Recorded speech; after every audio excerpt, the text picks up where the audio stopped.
Shalom. Shalom, Pak. Gimana kabarnya anak-anak? Baik, Pak. Belum semangat. Gimana kabarnya? Baik, Pak. Oke. Untuk pertama kali kita belajar pada hari ini yaitu tentang pendidikan agama. Saya minta dulu kepada anak Bapak supaya pimpin doa dan nyanyian. Saya silakan yang di tengah. Oke. Pimpin lagunya sama pimpin doanya. Oke, baik, saya akan memulai ibadah kita. Kita bernyanyi Serikat Persaudaraan Doa. Serikat persaudaraan, berdirilah teguh, sempurnakan persatuan di dalam Tuhanmu. Bersama-sama majulah, dikuatkan iman, berdamai bersejahtera dengan pengasihan. Kita satukan hati kita bersatu dalam doa. Puji syukur kami panjatkan atas firman Bapa, di mana atas segala berkat dan kasih karunia-Mu hingga pada siang hari ini kami dapat berkumpul di ruangan ini dengan kehendak Bapa. Bapa, sebentar kami akan memulai proses pembelajaran kami. Kiranya Engkau yang memberkati Bapa, agar kami dapat mengikutinya dengan baik. Dan Engkau berkati juga guru kami yang akan mengajarkan pada hari ini, agar beliau dapat mengajar kami dengan sabar dan tawa Bapa. Kami serahkan segalanya ke dalam tangan kuasa-Mu. Terpujilah Engkau Tuhan saat ini sampai selama-lamanya. Amin. Amin. Oh iya. Terima kasih buat anak Bapak namanya Cinta telah membuka dan dalam pembelajaran kita pagi hari ini, siang hari ini. Dan pada saat ini Bapak sedikit memberikan motivasi. Jadi motivasinya seperti ini. Ibaratkan lampu. Jadi bagaimana lampu itu bisa terang dan bercahaya. Jadi bagaimana kita itu supaya menjadi anak terang, bercahaya dalam Kristus. Jadi materi di pelajaran di siang hari ini, anak bapak dan ibu semua, yaitu tentang meneladani Kristus dalam pelayanan. Siapa di sini yang bisa melayani? Ada? Apa arti pelayanan anak-anak? Ada yang jawab? Oke, jadi Bapak jelaskan sedikit ya tentang melayani. Jadi Tuhan Yesus datang ke dunia itu untuk melayani, bukan dilayani. Jadi kita sebagai anak Tuhan, bagaimana kita itu menjadi seorang pelayan Tuhan yang mencerminkan terang dan garam. Seperti halnya meneladani. Artinya kalau kita meneladani anak bapak, adik-adik semua, meneladani artinya menekuni dalam pelayanan itu. Jadi kadangkala pun kita kan anak-anak semua, kita itu maunya kita kadang itu jenuh dalam pelayanan. Contohnya dalam pelayanan sekolah minggu. Siapa di sini yang pernah melayani sekolah minggu atau yang pernah ikut melihat gurunya mengajar sekolah minggu? Otomatis kan pasti kalau kita melayani anak sekolah minggu, adik-adik semua, pasti otomatis kita itu melihat secara bosan. Artinya rame udah rame, ribut. Jadi kita terkadang kita itu banyak melamun seperti itu kan, adik semua kan. Jadi bagaimana anak bapak semua supaya pelayanan kita itu berbuah? Yaitu yang pertama tadi, artinya harus menekuni di bidang tersebut. Contohnya, sebelum kita melayani jadi guru sekolah minggu, kita harus menekuni dulu apa itu makna mengajar sekolah minggu. Nah, jadi kalau kita mengajar sekolah minggu, otomatis kita nanti ada semangat, ada dorongan dalam hati kita. Otomatis nanti melihat yang ribut, melihat yang tidak berkenan gitu kan, emosi, bahkan pengen marah gitu kepada anak didik kita itu. Tetapi kalau jika ada hati kita yang menaruh hati ke sekolah minggu, mengajar anak sekolah minggu, otomatis itu menjadi suatu sukacita bagi kita. Jadi kalau kita lihat anak sekolah minggu kita ribut, kita bisa memberikan tepuk tangan 3 kali. 1, 2, 3, 4. Nah, artinya itu menarik perhatian kita ya. Nah, jadi kalau anak-anak itu identik dengan tepuk tangan. Jadi kalau tepuk tangan dia, otomatis nanti dia melihat ke arah kita. Dan kemudian anak bapak semua, jadi dalam pelayanan, jadi dalam gereja dulu ya, bapak tanya ya, dalam pelayanan di gereja itu siapa pelayan yang paling terbesar? Otomatis pendeta, iya. Jadi pendeta itulah pelayan yang tertinggi di gereja. Dan bapak yang tertinggi adalah Tuhan Yesus. Jadi dalam melayani, terkadang itu pendeta itu pasti jenuh. Kenapa jenuh, adik-adik? Kenapa jenuh? Karena nanti kalau melihat nanti kan contohnya pendeta ini berkhotbah. Saya berkhotbah kayak gini panjang lebar, tapi jemaatnya kalau tidur semua, jenuh nggak dia? Iya, artinya jenuh dia adik ya. Jadi kalau sudah pendeta itu jenuh melihat umatnya, otomatis nanti dia berpikir, apa ya Tuhan yang kesalahan? Kenapa anak-anakku semua, atau saya mengajari, bahkan saya memberikan renungan, kenapa semua jemaatnya itu tidur? Jadi ada 2 tanda kutip, yaitu 1, pendetanya berkhotbah secara monoton. Iya. Yang kedua itu dia berkhotbahnya halus suaranya. Ada itu pernah bapak cerita di sekolah itu ya mungkin. Jadi pendetanya itu karena otomatis karena dari orang Jawa. Jadi dia tuh halus sekali berbicara, bahkan dia halus sekali untuk mengungkapkan perkataannya kan. Jadi saking halusnya, jadi dia jemaatnya itu tidur semua karena suaranya itu dibaratkan ayunan supaya mengajak jemaat itu tidur. Jadi yang pertama tadi itu membuat jemaat tidur kalau dalam gereja itu adalah suasananya monoton sekali dan suara pendeta itu halus, bahkan tidak kedengaran sampai ke belakang kan. Jadi bagaimana adik-adik semua, jadi anak bapak semua, supaya pelayanan kita itu berhasil. Jadi pelayanan kita itu berhasil dengan cara apa?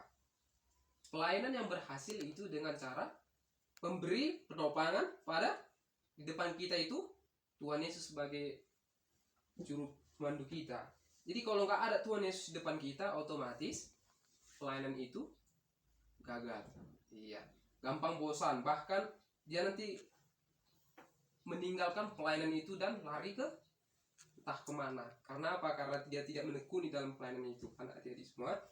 Dan kemudian, jadi dalam kata pelayanan itu kalau kita artikan dalam bahasa Ibrani, artinya interkrios.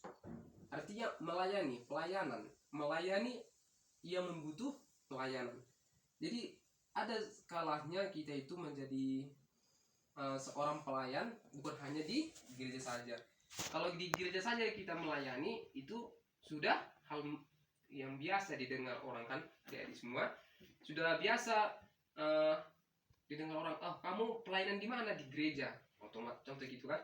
Tapi sesungguhnya anak-anak semua, anak-anak bapak semua, pelayanan yang sesungguhnya itu di luar ketika kita melihat teman kita sedang terjatuh, ya kan?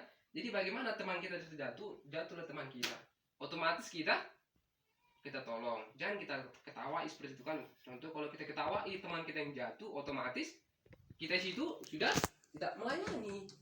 Iya. Jadi pelayanan itu bukan hanya di gereja, melainkan di luar, dimanapun anak bapak semua, dimana kalian nanti berada, ingat selalu akan pelayanan itu berharga bagi kita, ya.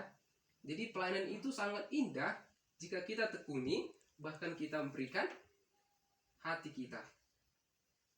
Jadi Bapak tekankan pada saat ini, pada siang hari ini, hiduplah di dalam kekudusan dan utamakan Tuhan dalam hidup kita, dan usahakan melayani di gereja.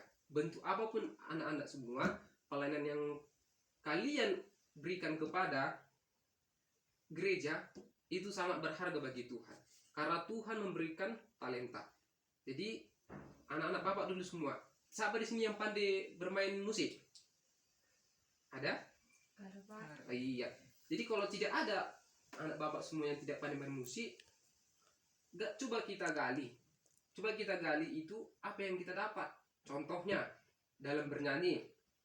Jadi kita bisa bernyanyi, melatih di kamar, contohnya melatih suara kita kan. Jadi kalau kita biar ruangan ini, anak Bapak semua kan, ini bisa tempat kita berlatih dalam nyanyi, lagu, dalam pujian. Nanti dari mulai situ nanti terbentuk talentanya dalam bernyanyi. Pada akhirnya sudah terbentuk nanti talenta itu, dan kita bisa terjun ke gereja. Jadi artinya nanti kalau sudah terbiasa dari hal kecil, pasti nanti anak Bapak nanti kalau besarnya nanti ke tahap besarnya sudah sedia nanti untuk melayani, ya. Dan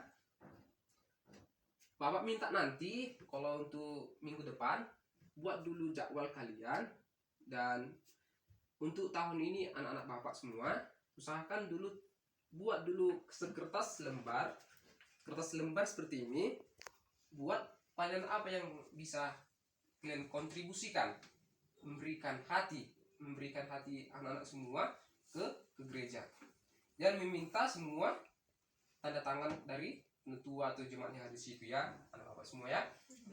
Jadi Bapak minta anak-anak Bapak terlibatlah dalam pelayanan, karena dalam situlah kita menerima dan hidup sesuai dengan kekudusan dari Tuhan. Jadi Bapak menyimpulkan pelajaran di siang hari ini, yaitu yang pertama tadi apa?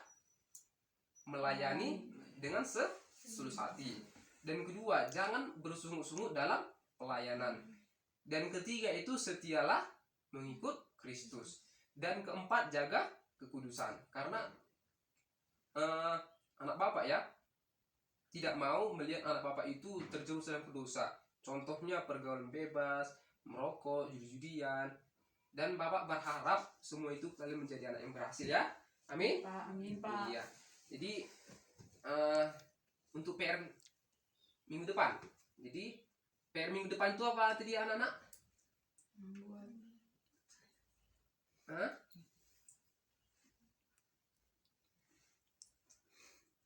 Pertama itu membuat daftar pelayanan, dan ketiga itu mencatat ayat renungan yang disampaikan oleh pendeta, meminta tanda tangan dari penentuan atau pendeta, ya. Dan keempat terakhir penting ini apa? Iya, terlibatlah dalam pelayanan. Oke? Mengerti adik-adik semua? Anak Bapak? Jadi tapi Bapak meminta maaf sebelumnya karena Bapak memanggil adik-adik, karena kalau memanggil Bapak nanti kelas sama Bapak itu agak terlalu tua kali. Karena apa? Karena belum saya punya istri. Jadi anggaplah Bapak itu sebagai guru dan sebagai abang, ya. Baik Pak. Nah, jadi kalau di contohnya anak-anak Bapak semua, kalau di dalam sekolah kan, bisa nanti kalian panggil nanti Bapak gitu kan. Nah, tapi kalau di luar nanti panggil nanti abangnya, supaya apa? Supaya ada keakraban antara kita, ya anak-anak semua. Pak. Jadi untuk menutup pembelajaran di siang hari ini, coba dulu buat anak Bapak yang cantik dulu. Yang ini lagu apa kita mau kita nyanyikan? Harus request. Berserah kepada Yesus. Oke, berserah kepada Yesus, dan Bapak minta doanya dari anak Bapak yang ganteng. Oke, ya. Doanya bisa ada anak Bapak? Iya, semangat ya melayani. Oke. Demikian pembelajaran kita hari ini, dan diindahkanlah PR-nya semua, ya anak Bapak, ya. Jangan ada yang tertinggal, bahkan jangan ada yang lupa dalam pelayanannya. Kita bernyanyi. Sebelum kita pulang, mari kita bernyanyi. Yesus. 1, 2, 3 ya. Berserah kepada Yesus, tubuh, roh, dan jiwaku. Ku kasihi, ku percaya, ku ikuti Dia terus. Aku berserah, aku berserah kepadamu, Juru Selamat. Aku berserah. Baiklah, mari kita bersatu dalam doa. Allah Bapa yang bertata tinggi dalam kerajaan surga, puji dan syukur kami panjatkan kehadirat Tuhan. Terima kasih Bapa untuk berkat yang Kau berikan hari ini, sehingga kami dapat melakukan aktivitas kegiatan kami Tuhan dengan baik. Tuhan, kami telah selesai untuk pertemuan pembelajaran kami Tuhan. Engkau berkati apapun yang telah kami pelajari Tuhan. Semoga itu dapat berbuah dalam hati kami dan supaya kami bisa dapat melayani Tuhan seperti apa yang kami pelajari. Tuhan berkati juga guru kami Tuhan yang sudah memberikan pelajaran kepada kami. Engkau berikan kesehatan dan juga panjang umur kepadanya Tuhan. Tuhan, kami manusia yang tidak luput dari dosa, Engkau hapus sekali itu agar tidak terhalang dan berkat dari Engkau. Di dalam nama Anak Tuhan Yesus Juru Selamat kami berdoa. Amin. Amin. Iya, terima kasih buat anak bapak semua pada siang hari ini, dan tetaplah semangat dalam belajar, semangat dalam pelayanannya, ingat jaga kesehatannya, tetap utamakan Tuhan Yesus dalam kehidupan kita sehari-hari. Selamat siang anak bapak semua, Tuhan Yesus memberkati. Siang, Pak. Shalom. Shalom.